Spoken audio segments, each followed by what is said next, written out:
네, 안녕하세요. 오늘은 웰컴 투 지구별 도리스의 이야기, 유방암과 판단 내려놓기 편을 읽어드리겠습니다. 도리스 역시 존과 마찬가지로 치명적인 병을 얻었다. 바로 유방암이었다. 사람들이 앓는 병은 제각각이지만 그 병의 기원과 개인의 성장에서 하는 역할은 모두 같다. 몸의 병은 그들에게 마음의 치유가 필요함을 보여주는 것이다. 도리스는 알코올 중독자인 어머니에 대해 이렇게 설명했다. 처음에는 굉장히 부드럽게 어루만지세요. 그러다가 갑자기 목을 부러뜨릴 듯 세게 후려치시죠. 번개가 치는 것 같아요. 도리스가 16살이었을 때 어머니와 사이에 중요한 사건이 일어났다. 아직 이성을 사귀어 본 경험은 없지만 호기심이 가득했던 도리스와 친구들은 어느 날 콘돔 한 봉지를 샀다. 그들은 함께 도리스의 방으로 가서 가져간 콘돔을 뜯어보고 장난을 치며 놀았다. 그리고 도리스의 옷장 서랍에 그것을 넣어두고 까맣게 잊어버렸다. 며칠 뒤 도리스가 학교에서 돌아와 보니 어머니가 술에 취한 채 도리스의 방에 있었다. 제 옷장에 있던 옷이란 옷은 죄다 바닥에 널브러뜨려 있었죠. 옷이 든 서랍 6개 중 5개가 바닥에 내동댕이 쳐 있더군요. 제가 올라갔을 때 어머니는 마지막 서랍에 손을 얹고 마치 연극배우 같은 자세로 서 계셨어요. 어머니는 마지막 서랍을 빼 바닥에 내동댕이 치더니 콘돔 봉지를 들었어요. 이게 다 뭐야? 내가 매춘부냐? 어머니는 그 뒤로 몇 주 동안 도리스를 매춘부나 창녀라고 불렀어요. 전 어머니 말대로 해주겠다고 생각했어요. 도리스는 슬픈 목소리로 말했다. 전 그때까지는 남자와 자본 적이 없었는데 밖으로 나가서 마치 무슨 실험이라도 하듯이 처녀성을 벌였어요. 제게는 그런 것 따위 지키고 있을 자격도 없다고 생각했지요. 그 일이 있은 뒤로 저는 섹스만이 저를 가치 있게 해준다고 생각하게 됐어요. 도리스는 어머니에게 이것 말고도 자존감을 짓밟히는 말을 많이 들었다. 그리고 그때마다 그것을 내면화했다. 도리스는 소녀 시절에 자신을 굉장히 가슴이 큰 몸매였다고 말했지만 실제로는 결코 뚱뚱하지 않았다. 그런데도 어머니는 그녀가 뚱뚱하고 못생겼다고 입버릇처럼 말했고 도리스는 그 말을 그대로 믿었다. 도리스가 대학에 입학해 집을 떠나게 되었을 때 짐을 꾸리는 딸에게 어머니가 이렇게 물었다. 가기 전에 가슴 축소 수술이라도 받아야 하는 거 아니니? 그래야 좀 정상으로 보일 것 같은데? 어머니는 다음에 어떻게 나올지 절대로 예상할 수 없는 분이었어요. 도리스는 어머니의 언어폭력 때문만이 아니라 가족들이 유대인이었다는 사실 때문에도 가족 내에서 고립되었던 느낌을 아직 기억하고 있다. 늘 버스를 탄 기분이었어요. 종교는 저에게 아무런 소속감도 주지 못했어요. 도리스가 유방암 판정을 처음 받은 것은 30대 중반의 일이었다. 도리스는 방사선 치료와 종양 절제 수술을 받았다. 수술이 끝나자 이제 암과는 작별이라고 생각했다. 하지만 12년 뒤 양쪽 가슴에 종양이 있다는 유방암 진단을 다시 받았다. 저는 아직도 제 자신에 대한 느낌과 성적인 문제 전반에 대해서 감정이 정리되지 않은 상태였어요. 여전히 제 자신을 아주 낮게 평가했죠. 저는 괜찮은 작가였어요. 전 세계를 다니며 일했지요. 하지만 제 안의 목소리는 언제나 절 과소평가했어요. 의사들은 도리스에게 양쪽 유방을 모두 잘라내는 수밖에 없다고 했다. 도리스는 며칠이 지난 뒤에야 의사들의 말이 어떤 뜻이었는지 실감했다. 정신을 차릴 수가 없었어요. 갑자기 머릿속에서 이런 말이 떠오르더군요. 의사들이 내 양쪽 가슴을 도려낼 거야. 너무나 무서웠어요. 울고 말았죠. 도리스는 양쪽 가슴을 모두 도려낸 뒤 일종의 해방감을 느꼈다. 수술이 끝나니까 정말 좋았어요. 가슴을 도려내서 제 눈에 쓰여있던 볼록 렌즈 안경도 벗겨진 거지요. 스스로에 대한 도리스의 감정은 얼마나 많은 사람들이 자신을 위해 기도했는지 알게 됐을 때 훨씬 더 많이 바뀌었다. 많은 이들이 사랑과 지지의 말을 보내주었고 그녀가 자신들에게 얼마나 소중한 존재인지 말해주었다. 내가 그동안 어떻게 살았고 얼마나 많은 사람들을 감동시켰는지 뭐라 반박할 수 없는 증거들이 쏟아져 나왔어요. 그녀의 목소리에서 기쁨이 묻어났다. 내가 좋은 사람도 아니고 사랑받을 만한 사람도 아니라고, 이 세상에서 아무것도 아니라고 계속 자신을 부정할 길이 없어진 거예요. 저를 인생의 절정에 올려준 경험이었죠. 물론 모두에게 다 그러리라는 건 아니에요. 도리스는 이제 유방암을 통해 얻은 성장과 치유를 다른 식으로 바라보고 있다. 저는 여성의 힘이 매우 불편했었어요. 제가 여자들을 믿지 않듯 여성의 힘 역시 믿지 않았죠. 저는 사람들을 은근히 조정하는 여자들 특유의 방식으로 행동해 본 적도 없고 오히려 그런 걸 지독하게 싫어했어요. 화려한 옷에 빠져본 적도 없어요. 화장은 남의 일이었어요. 화장실에서 퍼프로 얼굴을 두드려 본 적도, 몸치장을 해본 적도 없어요. 하지만 아파서 도움이 필요한 여성들을 돌아보지 않을 수 없더군요. 저는 우리 여성이라는 존재를 무척이나 존경하게 되었어요.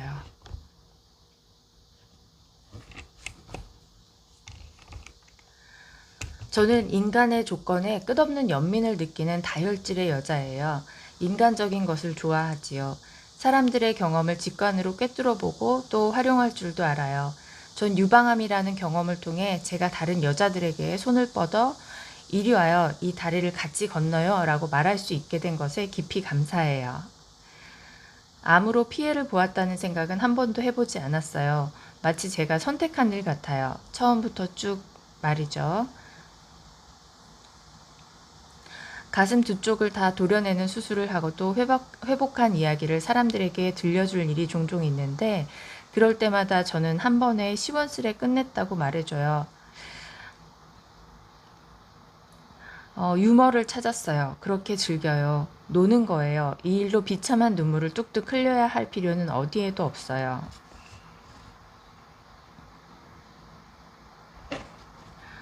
도리스의 채널링. 이 영혼은 자신의 힘을 두려워했습니다. 요즘 말로는 성공에 대한 두려움이라고 할 수 있겠습니다. 영혼과 몸의 결합은 무척 어려운 일이었습니다. 이 영혼은 남자의 몸에 들어있을 때보다 여자의 몸에 들어있을 때 훨씬 힘들어합니다. 과거 여러 생에서 남자의 육신을 입고 있었을 때에는 대부분 영락없는 마초였습니다. 그래도 남자가 우월하다는 철석 같은 믿음이 있는 사람이었죠. 그러니 카르마의 균형을 맞추기가 아무래도 쉬운 일은 아니었습니다. 남자의 몸을 입고 태어날 때는 여자들을 존중하지도 동등하게 대우하지도 않았습니다. 여자의 몸을 입고 태어날 때는 성이 요긴한 수단으로 쓰이는 경우가 많았습니다. 무기로, 협상의 도구로 성을 사용하는 거지요.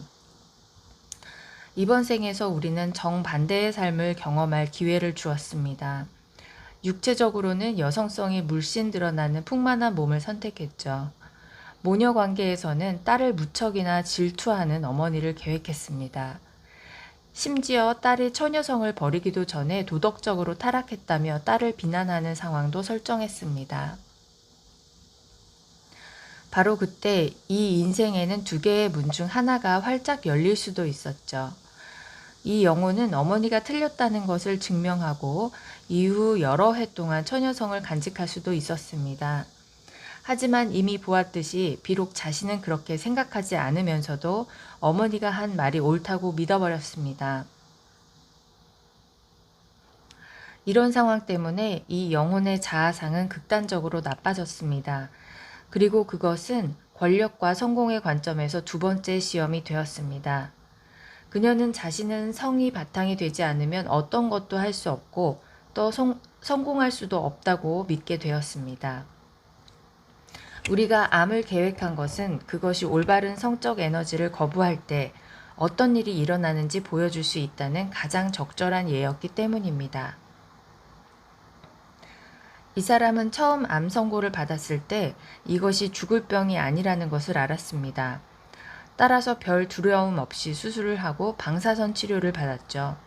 하지만 자기 혐오와 극히 낮은 자아상의 문제는 해결되지 않은 상태였습니다. 따라서 우리는 두 번째로 암을 경험하게 해야 했습니다. 이때는 삶에 대한 믿음도 무너지기 시작했습니다. 물론 그래도 포기하지 않은 상태였죠.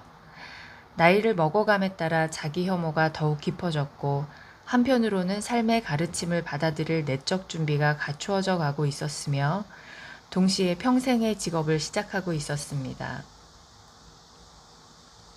비웃음과 고통, 자기 혐오의 대상이 되어 오던 부분을 도려내기로 결정할 최적의 시점이었습니다. 그리하여 그녀는 두 번째 암 선고를 받았고 양쪽 가슴 모두를 도려내야 했습니다. 이에 대한 반응이 더할 나위 없이 긍정적이었기에 우리는 기뻤습니다. 나는 전에도 채널링을 지켜본 경험이 있기에 비물질적 존재가 자기만의 에너지를 가지고 있다는 것을 알고 있었다. 이 경우에는 아주 강한 힘이 느껴졌다. 이 영혼이 말하는 간결했지만 설득력 있는 설명에서도 힘찬 에너지가 느껴졌다.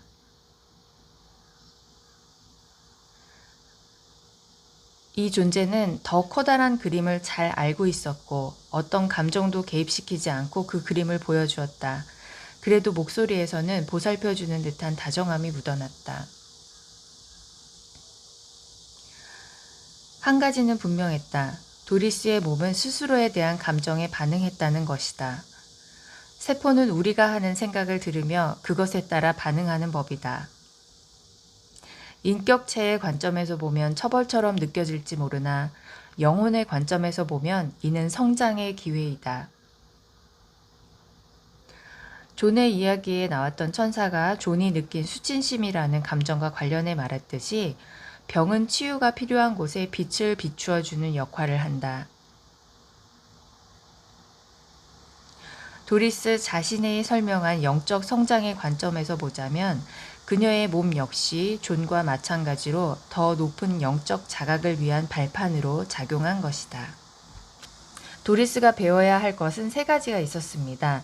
성 에너지를 옳게 쓰는 것, 여성으로 태어난 것을 받아들이는 것, 그리고 자기를 사랑하는 것이요. 암을 경험한 것이 도리스가 이 세 가지를 배우는데 어떻게 도움이 됐는지 설명해 주시겠어요? 도리스는 이 암을 통해 성이라는 것이 치유에 집중하고자 할 때는 그다지 큰 도움이 되지 않는 재능이라는 걸 발견했어요.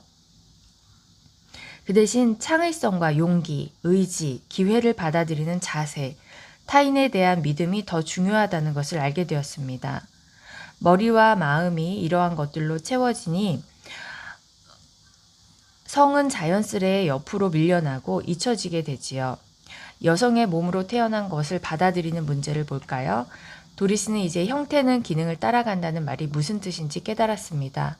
겉모습이란 단순히 젠더, 섹슈얼리티를 나타내기만 하는 것이 아니라 2차적인 특징이란 자신을 더 여성적으로 만들거나 그 반대로 만드는 것 혹은 더 돋보이는 욕망의 대상으로 만들거나 그 반대로 만드는 그런 것이 아니란 것을 깨달았습니다. 따라서 여성의 몸을 했다는 데서 생겨난 감정적인 앙금이 사라졌습니다. 도리스는 암을 이겨내고 다른 이들에게 용기와 영감을 주면서 다른 이들이 자신을 어떻게 보는지 알게 되었습니다. 그 일을 통해 자기 자신이 훨씬 더 사랑받을 만한 존재라는 것을 이해하게 된 겁니다.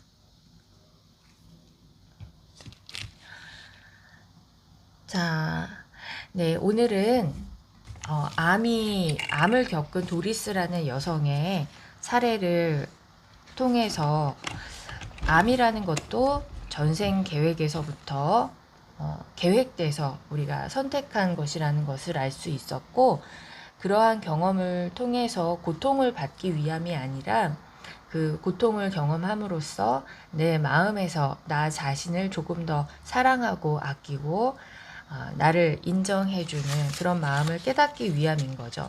있는 그대로의 나의 본래 모습을 인정해주고 나의 존엄과 가치를 깨닫는 그런 과정이라는 것을 알게 되었습니다.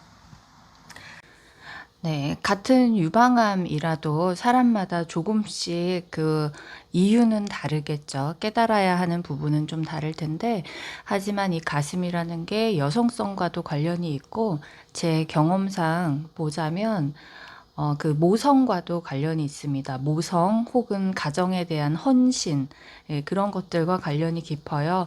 그래서 자녀 관련한 스트레스나 아니면 내가 가정에 대해서 이 정도 헌신을 했는데, 좀 많은 헌신을 했는데 그것을 인정받지 못할 때, 그럴 때 유방암에 걸리시는 분들이 많더라고요. 이런 부분도 좀 참고하시면 좋겠습니다. 그래서 이 방송을 들으시는 혹시 유방암 환자나 아니면 다른 암이나 다른 질병을 가지신 분들도 내가 깨달아야 하는 부분은 어떤 것일까 한번 돌이켜 보시고 유추해 보시면 좋을 것 같습니다. 네, 오늘도 즐거운 하루, 건강하고 행복한 하루 되세요. 감사합니다.